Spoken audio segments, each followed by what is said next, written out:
Bismillahirrahmanirrahim. Assalamualaikum warahmatullahi wabarakatuh dan selamat pagi. Hari ini Bahasa Indonesia kita akan mempelajari tentang teks eksplanasi di bab 2. Segala sesuatu yang terjadi dalam kehidupan tentu ada penyebabnya, baik itu peristiwa alam maupun fenomena sosial. Nah, penyebabnya dapat dituliskan dalam sebuah teks yang disebut dengan teks eksplanasi. Dari teks eksplanasi tersebut, kamu dapat menemukan isi dan informasi dalam teks. Dengan begitu, kamu akan lebih bijaksana dalam menghadapi berbagai peristiwa dalam kehidupan. Adapun materi yang akan kita bahas hari ini tentang mengenal teks eksplanasi dan menyajikan isi teks eksplanasi. Mengenal teks eksplanasi. Apa yang dimaksud dengan teks eksplanasi? Teks eksplanasi adalah teks yang menjelaskan tentang proses terjadinya suatu fenomena alam atau sosial.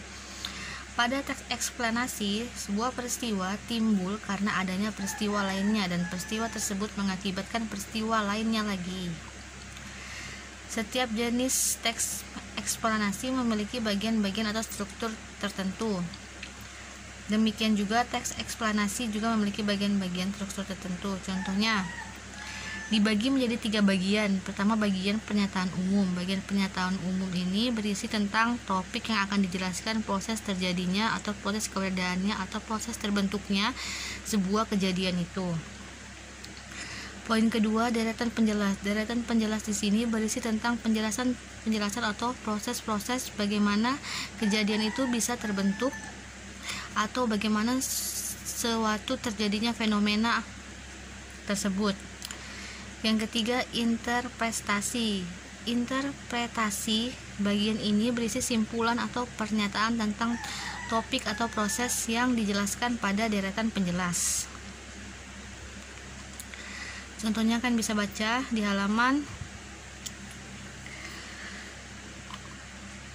28-29 ya.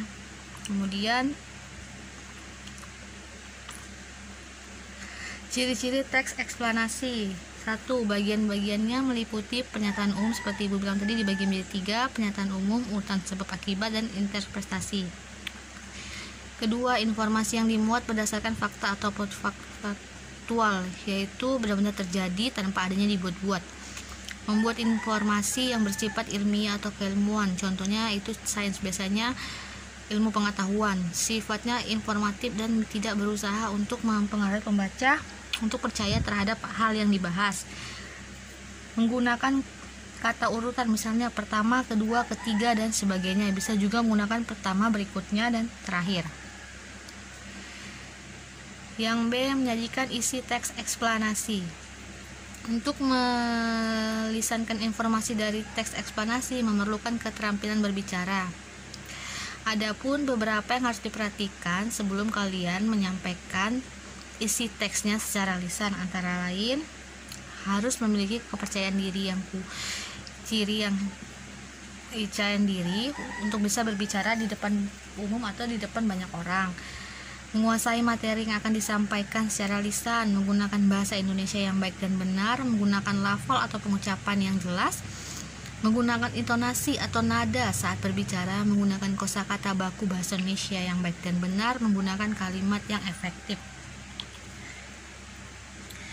Nah, kalimat efektif di sini dapat diartikan sebagai susunan kata yang memiliki kaidah kebahasaan secara baik dan benar, sudah mengikuti Kamus Besar Bahasa Indonesia.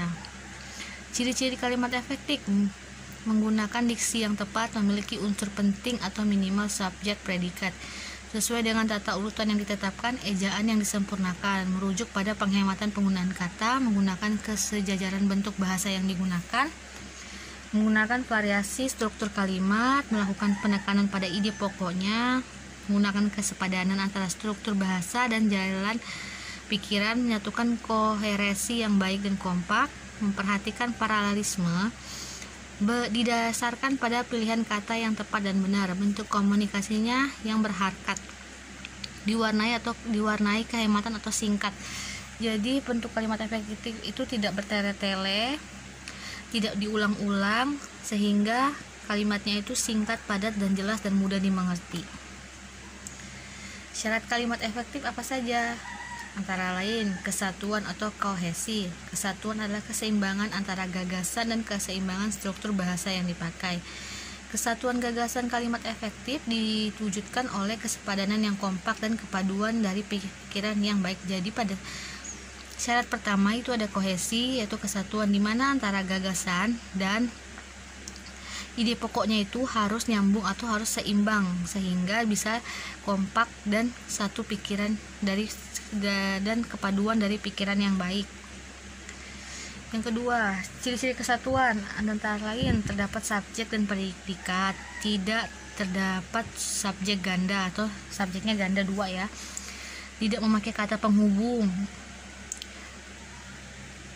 Predikat kalimat tidak didahului oleh yang, jadi tidak boleh didahului dengan kata yang. Kedua, kehematan. Kalimat efektif menghindari pemakaian kata yang tidak perlu. Dalam hal ini adalah menjamakkan kata yang sudah bentuk jamak dan tidak boleh mengulang-ulang subjek. Contohnya, karena saya tidak hadir, saya tidak mendapatkan hadiah itu. Harusnya karena tidak hadir, saya tidak mendapatkan hadiah itu. Kata saya di sini, kata subjeknya tidak boleh diulang-ulang atau dijamak. Para ibu-ibu, di sini kata ibu-ibu sudah jamak. Yang betul adalah para ibu sudah antri mengular. Ketiga, kepararelan. Kepararelan adalah kesamaan bentuk yang dipakai dalam kalimat itu. Artinya, apabila ada kata pertama berbentuk verba, maka kedua juga harus berbentuk verba. Jadi dia bisa sama. Contohnya, Pak Kades menjelaskan dan menerapkan sebuah aplikasi pada peserta yang hadir. Itu salah. Yang benarnya Pak Kades menjelaskan, memaparkan dan menerapkan sebuah aplikasi pada peserta yang hadir. Masuknya di sini verba, kata menjelaskan itu sudah verba, berarti kalimat kedua juga harus berbentuk verba, yaitu memaparkan, bukan menerapkan. Oke, selanjutnya kelogisan. Kelogisan ialah ide kalimatnya dapat diterima oleh akal dan cara penulisannya sesuai dengan ejaan yang berlaku. Contohnya, waktu dan tempat saya persilahkan. Itu salah, yang betulnya Bapak Kepala Sekolah saya persilahkan. Kelima, kepaduan atau koherensi. Kepaduan di sini merupakan terjadinya hubungan yang padu antara unsur-unsur pembentuk kalimat. Contoh kohesi yang rusak karena penempatan kalimat kata pada kalimat yang tidak sesuai adalah ayam memakan Doni tadi siang. Salah ya. Yang betul ada Doni memakan ayam tadi siang. Jadi kohesi itu adalah penempatan kalimatnya sehingga saat dibaca itu tidak nyambung. Contoh kohesi yang rusak karena menyisipan sebuah kata seperti daripada atau tentang. Contohnya, kami membahas daripada kehendak rakyat. Nggak nyambung ya kalau dibaca. Jadi yang betul adalah kami membahas kehendak rakyat. Jadi tidak usah menggunakan kata daripada. Ketepatan merupakan kesesuaian pemakaian unsur-unsur yang membentuk suatu kalimat sehingga tercipta pengertian yang bulat, pasti dan jelas. Contoh kalimat ketepatan. Rana lupa bagaimana cara melukis, mengecat dan berjahitan. Itu salah. Yang benar adalah Rana lupa bagaimana cara melukis, mengecat, dan menjahit. Jadi penggunaan kata komanya diperhatikan ya. Oke. Kemudian contoh kalimat efektif dalam paragraf. Kalian bisa baca sendiri ya. Nah, pada kalimat tidak efektif dalam paragraf ini, jika diubah menjadi kalimat efektif, itu akan menjadi nyambung. Contohnya, Suparno adalah mahasiswa Universitas Gadjah Mada. Tidak efektifnya adalah Sunarno ini merupakan mahasiswa Universitas Gadjah Mada. Kebetulan Sunarno kontrak rumah di daerah dekat kantor polisi. Dijadikan kalimat efektif, kebetulannya dihapus jadi Sunarno mengontrak rumah di daerah dekat kantor polisi. Bisa dibaca ya bagaimana kalau kalimat tidak efektif, dia bisa terjadi berulang-ulang, bisa dua subjek, bisa ada kata-kata yang ditambah sehingga tidak nyambung saat dibaca. Namun setelah diubah menjadi kalimat efektif, Dia akan terbaca secara tertata karena tidak ada kalimat yang diulang-ulang dan tidak ada pemborosan kata sehingga nyambung ketika kita membacanya. Baik, terima kasih. Sampai di sini pembahasan kita mengenai teks eksplanasi pada bab 2. Silahkan dipelajari untuk sebagai bahan ujian kalian pada saat akhir semester. Wassalamualaikum warahmatullahi wabarakatuh.